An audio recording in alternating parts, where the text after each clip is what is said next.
welcome everyone to the Pennsylvania High School Football Report podcast. I almost forgot that for a second, Evan. People don't know we were already recording. We're coming on the air. This is the Rymir slept through the PA High School Football Report edition of our podcast because he's not here and he's not answering the phone. Evan, what do we make of this? Well, that's a demerit on Mr. Vaughn. Can't be sleeping through the podcast. So, maybe he's, driving down the East Coast with his window down. Maybe he's already on holiday break. I don't know. I didn't get the memo. So that's a demerit on Mr. Vaughn. But that's okay. We got a special episode, Brian. In his defense, for you and producer Megan, he could technically possibly be logged on, but just in the middle of one long buffer with his $9.99 a month internet, which is still something that I cannot get over. Yeah, I'm still not over that. Anybody who listens to the podcast knows. I use Xfinity as well. I don't pay $10 a month. You get what you pay for, Brian. Football season's over, Evan. You were out at the state championships. I know Dan and Eric Epler talked about them some. Looking back at them, we had a few butt whoopings, but I would say overall, in the close to 9 years I've been here, it was probably one of the funner weekends of matchups. I know I look across social media and there's still that argument out there of all the private schools making it, and hey, we have one from here win it, Bishop McDevitt. And I made my stance kind of clear on that. I do think that, if you're not starting at the same, everybody's not starting on the same start line, and they're not, then, I don't know what we're doing here with the PIAA. But at the same time, the rules are currently the rules, and your St. Joe's Preps, your Bishop McDevitt's, and all are just playing by the cards that are dealt, the rules that are handed out, and they won. And special year for Stone Saunders, special career for him, and heck of a game. Yeah, I mean, look, I'm only 28, so I haven't been doing this as long as some other people in the industry, but I can definitively say that was the absolute best game I've ever covered. When you look at just the drama, the chaos, the history, like when Stone had reset that passing record, it was 21-3, but then that's when the gears started spinning, 48-yard punt touchdown, and then a tip pass for a 75-yard pick six, and then this and that. And Aiden Grella had a heck of a story being out and then coming back and having that opportunity to force overtime and hit the game winner. I mean, it was just the craziest game. And hey, how about this? I'm not sure if the other guys talked about this, but 3 first-time champions, 3 of those state finals came down to the very last play, and 2 of them went into overtime, 2 in a row. Before this year, there were only 8 football state championships in PA go to overtime, and now we had 2 in a row. So, it was just a wild, crazy week. The Aiden Grella kick, I tweeted, it was the ugliest and also the most beautiful and legendary kick in Bishop history, because it was not a pretty kick, and I think somebody might have got a finger on it. It was a low liner, and I thought it was going to be no good, but it went through. And you know what? It's no knocking to Aiden. He's a pretty good kicker, and he can get he can get the ball up there better than that. But it was just I wouldn't have done any better in that situation. I would have been. I don't know how kickers do it sometimes. And at the end of the day, 20, 30 years from now, it's only going to make the story better. Yeah. And also, look at the, Roman Catholic had gone for that field goal when they were held to a stop, and, it was blocked. So, kicking was. I thought McDevitt was going to give it away, though, man, because, they had to. Hats off to Roman. Rick Preet, we have a good relationship. He's had his guys on this podcast. Mach Beals has been on this podcast. He's probably the favorite to be the top quarterback in the state next year. I mean, Peyton Falzone's coming back, but I mean, Samaj is really good. They build it up, and hats off to them. It was just a great game, and they stopped McDevitt twice, like I said, in the red zone on 4th down. Really scoring opportunities taken off the board, and I said, man, this is how you lose it. And sure enough, Roman Catholic made that push in the second half and made it really tough. And it was a great game. But I said football season's over. Just like that, man. We're Just like working that. on we're working on all PA. Dan and I've kind of been doing some stuff. But if you got any ideas there, because early next week we'll probably have our all Pennsylvania team out, which is our all classifications, offensive defense unit. Like I said, Dan Soth and I've been chiseling that out behind the scenes. But Evan, I need to touch base with you too, to see if there's anybody you want to that we currently have on that list that's not there. And we bounce that thing around PennLive and some other places. Like I said, they're all class. We've been doing it now, I think 8 years, 9 years, and then shortly after that, I think probably early in the year, usually the Riders All-State team comes out. So now, and we'll have our mid-Penn All-Stars, which I'm not doing them this year, but they typically come out on Christmas Day. So we'll have that too. At It's some point. PennLive's Christmas gift. Yeah. Yep. So we're into All-Star season with that. We're in basketball season. Watching basketball last night, Harrisburg was playing Chambersburg. And Carolyn Fortney, shout out to her. That's the Elias coach, Mama Elias, is playing hoops again. And you guys saw him. He's one of the best receivers in the state. But he was seeing what we were seeing with J.J. Kelly, man. He's just a freak athlete. And we were talking about if that kid would have played football. It would have been something special.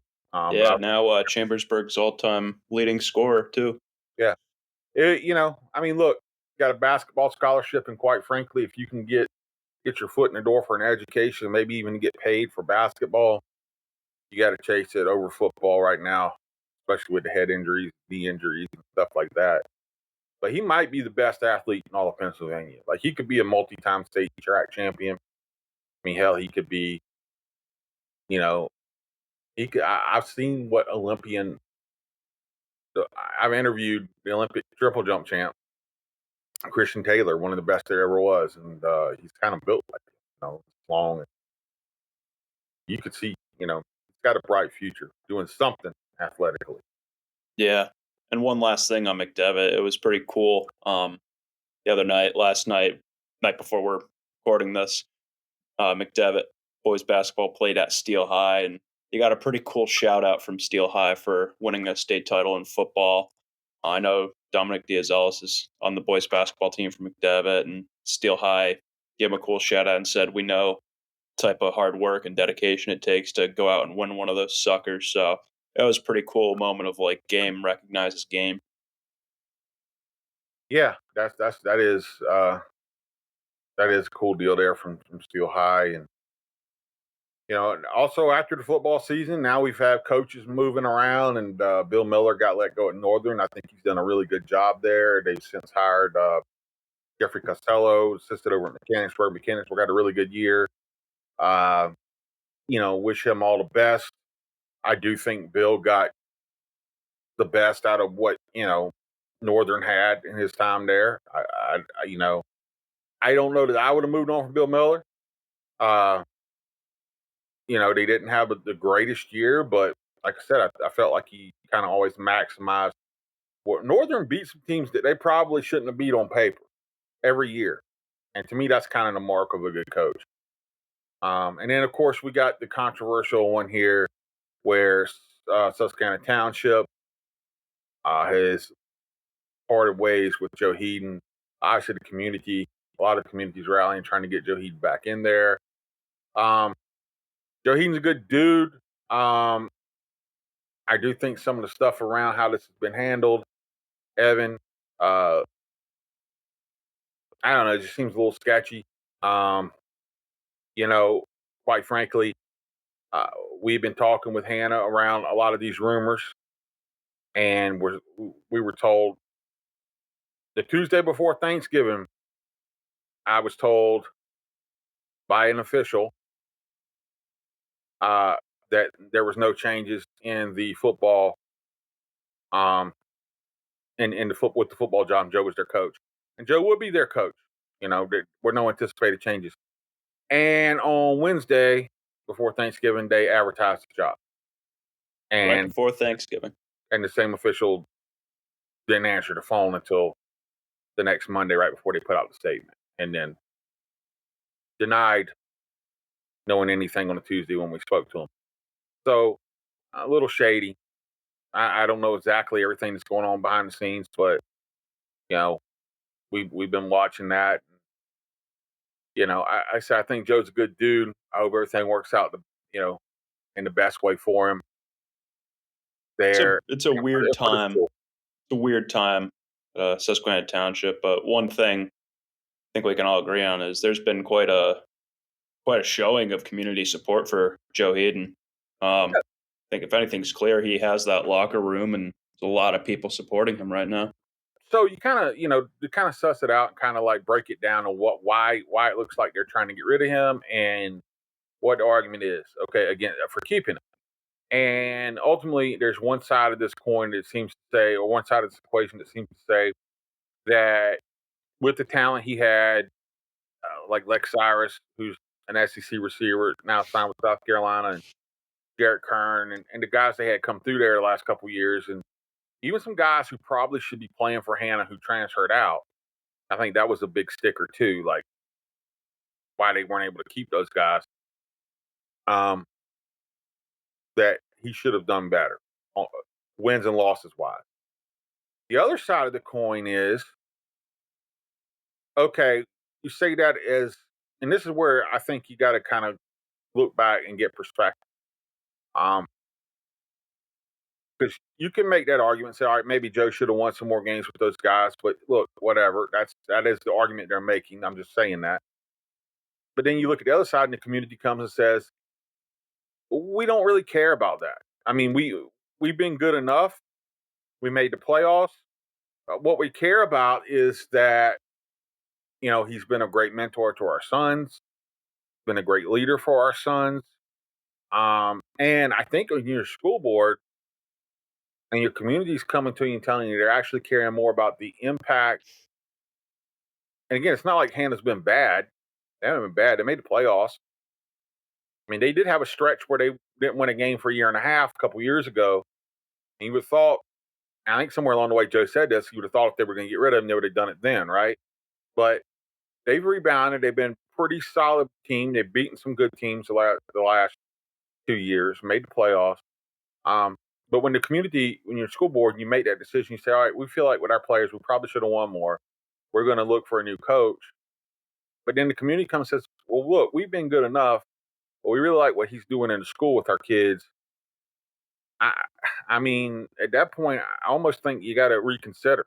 You know what I'm saying? I don't know how you feel about it. You get what I'm saying? Like, Yeah, community's saying I do. it's bigger to us what he's doing with our kids. Yeah, and not for nothing, I always look back on what Lex Cyrus had said about how his freshman year they were like winless, and now here they are. Like we all kind of thought they were going to go on this run in 4A in District 3, and but like to your point, I'm not sure how much the wins and losses matter in that sense. I mean, obviously there's a turnaround there in getting those wins, but for a lot of these guys and a lot of the community over there, I'm not sure how much the wins and losses matter per se when you have someone who has that type of support. Um, they obviously, and like when it comes to these types of things, any like coach being let go, what have you, I always say to myself, like, what's the alternative?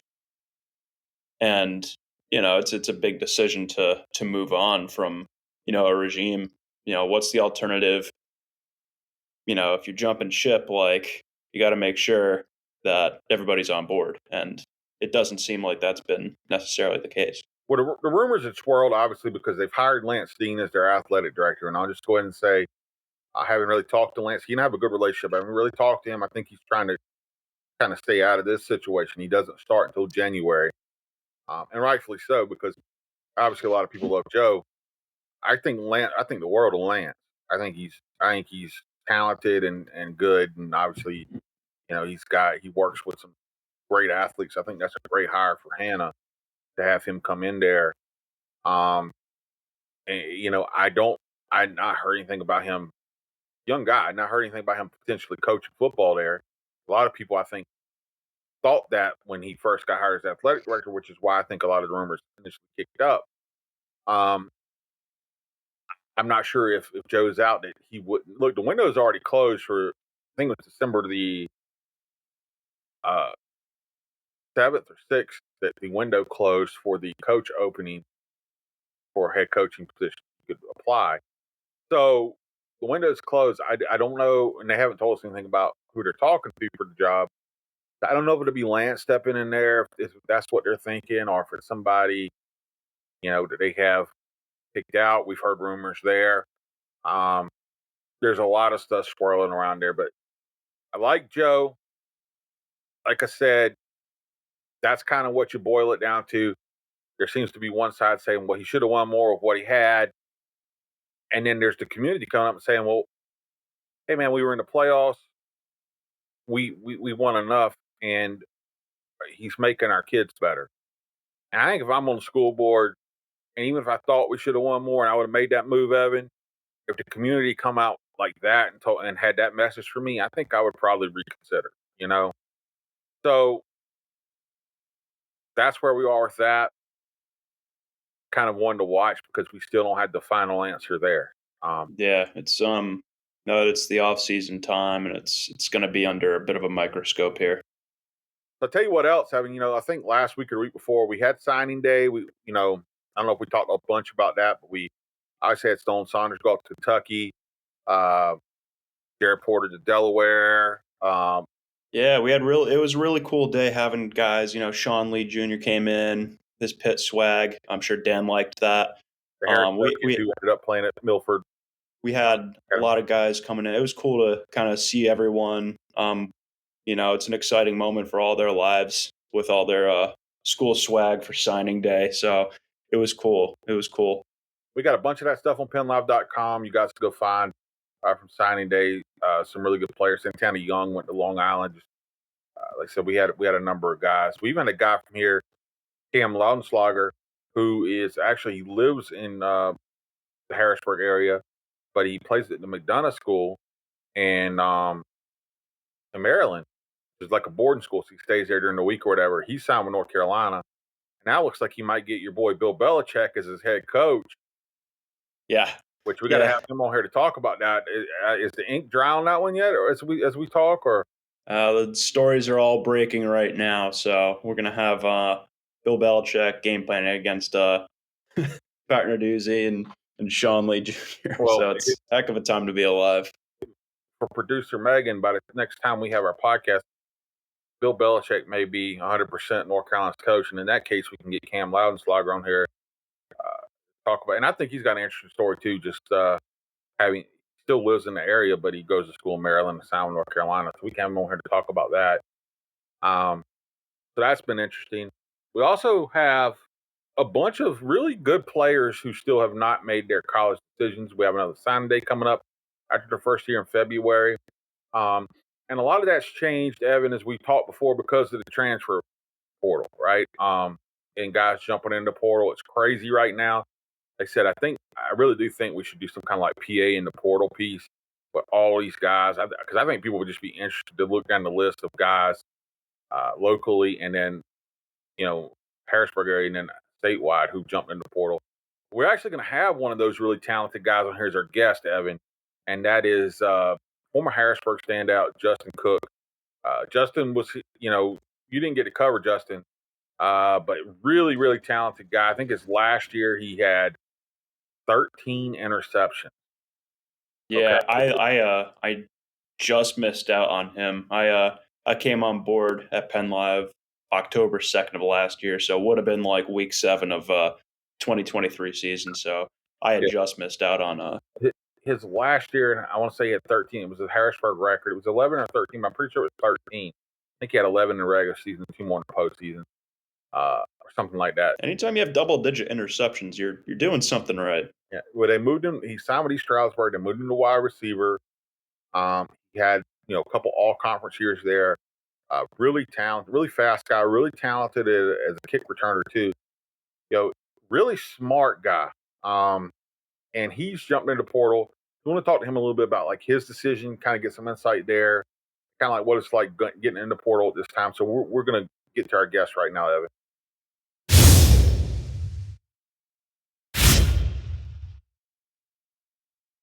All right, Evan, and this week we got our guest, former Harrisburg star, right now, former East Stroudsburg star, Justin Cook.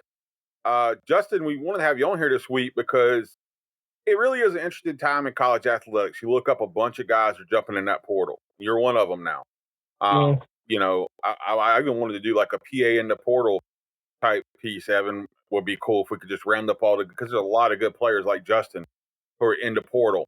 It's a very interesting time, very different time in college athletics scene. And Justin's the guy who, Evan, we were just talking about recruiting on here and how it's changed for high school guys a couple weeks ago. But one of the things I said is, look, you can go to like a PSAC school, and if you really ball out for a year or two, you might have other opportunities. Um, you're one of those guys who I think is probably going to get other opportunities here. You all conference player, 2 years. Yeah, 2 years. My sophomore, my junior year, I was all conference. Really fast. Got good speed, can return kicks, can catch passes.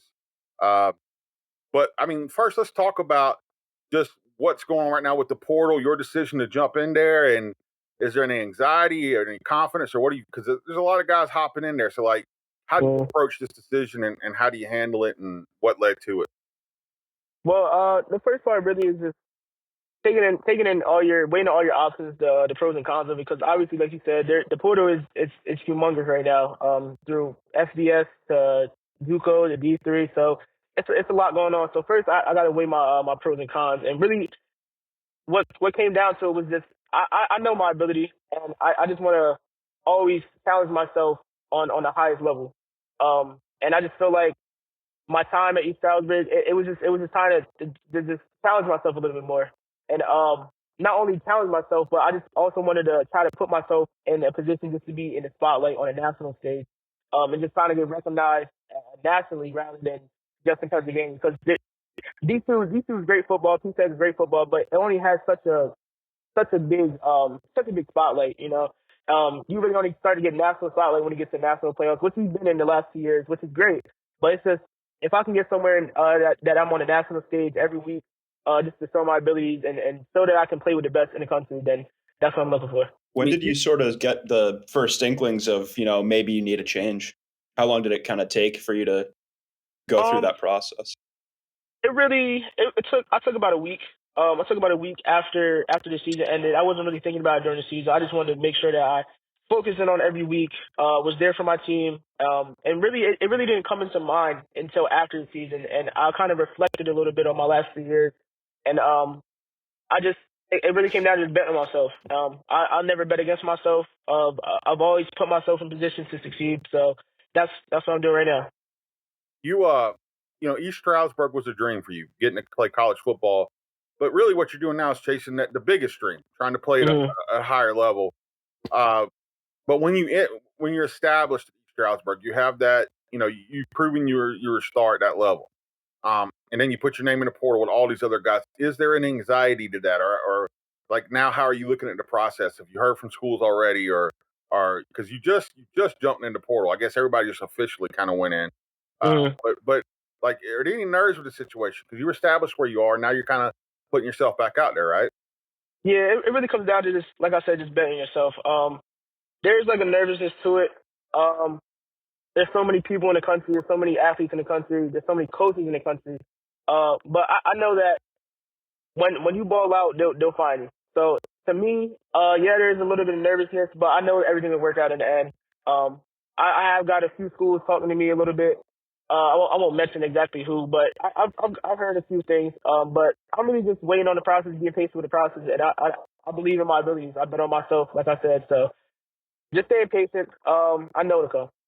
Do you have any sense of a preferred destination, whether it be a school or just a level of play, or is it kind of just putting out the feelers and kicking the tree and seeing what falls? I do have like a target of a conference that I want to go to. I'm looking at really like the ACC or maybe the MAC. I feel like I would definitely flourish in those divisions. But really, it's really anything that comes to me. Anything is a blessing. just to be in college football, even to be at East Stroudsburg to get that offer, just to live on my dream of playing college football, because that's really all it is. That was a blessing. So anything that comes to me, I'm open, I'm free mind, and it's a blessing just to get opportunity. How old are you now, Justin? I just turned 20 last year. So 20, still young, really. Haven't been out for 3 years, right? 5'10", 180. Yeah, yep. Wide receiver, got the speed, can make big plays. Dude, you talk about the MAC. I could see you lighting up the MAC. So like I would think you're a guy that they would be looking at for sure, and I could see you playing the ACC too. So like now that you're in there, like just sit back and wait. I mean, it's nah. What do you do? Are you sitting out? So I'm actually I'm not sure what other people are doing. But what I'm doing is every coach on my timeline when I'm scrolling on Twitter, I have a set kind of template thing that just has all my information. So I just copy and paste that, put it in replies, just hope for them to see it. It's really just trying to get the attention of as many coaches as you possibly can, because like I said, there's so many people in the portal. So just to even have the attention of a coach, just to have the interest and say, hey, I may want to look at this guy. That's big. So I'm in the replies. I'm DMing. I probably DM over 100 different coaches on Twitter. I probably emailed over about 80, 90 coaches. So I'm doing everything in my power. I'm doing everything in my power just to get noticed, just to get seen. And I'm sure my efforts will pay off. We get into this new era here where, like, growing up, it's just like football, like learning football, playing football. But now it's like, now you got to know how to like market yourself and, not just bet on yourself, but kind of present what you can do and market yourself in such a way. How have you kind of embraced that mentality of things as you enter the transfer portal? As I enter the transfer portal, I'm looking at everything now as it's a business. College football is turned into a business.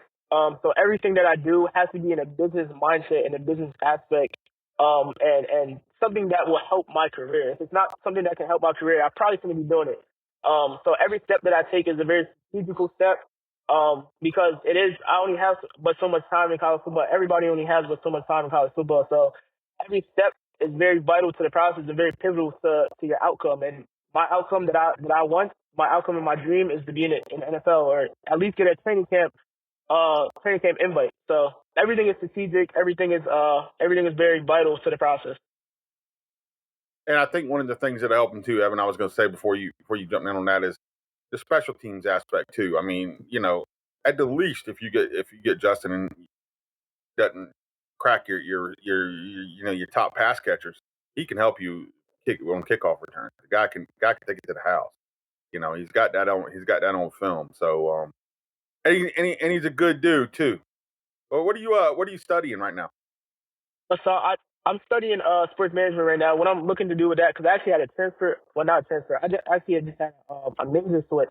So I was in exercise science, but I just switched over to sports management, more of the business side of it. I'm more business savvy as a person. So I'm trying to, with that, I want to be an athletic agent. I know what athletes want financially. I know what they deserve. So I feel like I would definitely thrive in that aspect. Just know, just from an athlete perspective, I know what people want. So the athletic agent, I'm trying to become. I could see you doing that, man. I got a good relationship with Micah's agent, Micah Parsons' agent. He and I DM back and forth here and there, and he's originally from Philly. So I could see you doing that. That would be a good for you, man. Has that switch in major helped you kind of tap into the business side of the mindset in terms of looking at college football as a business? A little bit. Obviously, I have business classes and stuff like that, so I have learned a little bit of strategic skills just to kind of navigate through business situations and business like partnerships and stuff like that. So yeah, it has helped me. Obviously more than the exercise science portion of it, not learning about the body and stuff like that, but it definitely has helped me. Let's talk real quick. I mean, you're chasing a new dream here, but at the same time, you had a really good run at East Stroudsburg, and I know there's some local guys there too.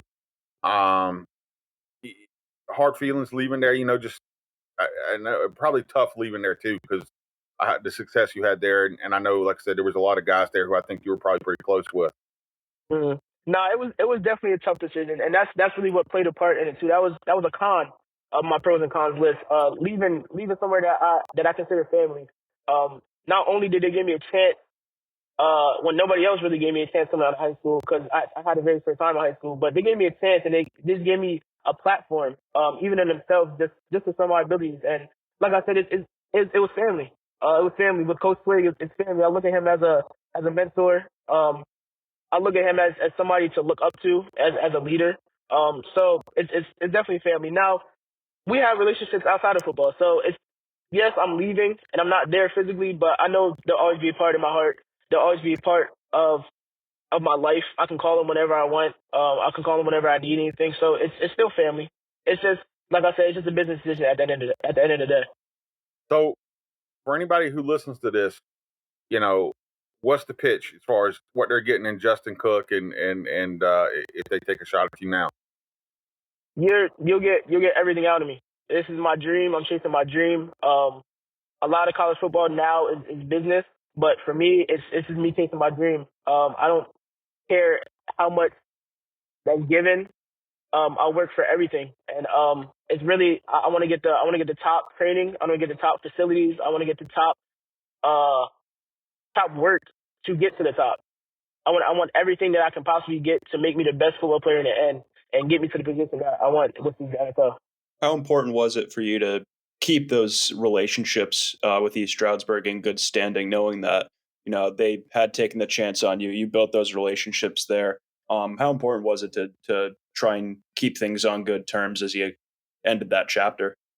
It was very important to me, and one thing that I did do was I talked to my head coach.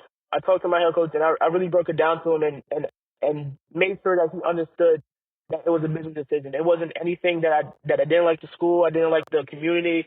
I loved everything that came to East Stroudsburg. I appreciated everything that they've given me. I appreciated every position that they put me in.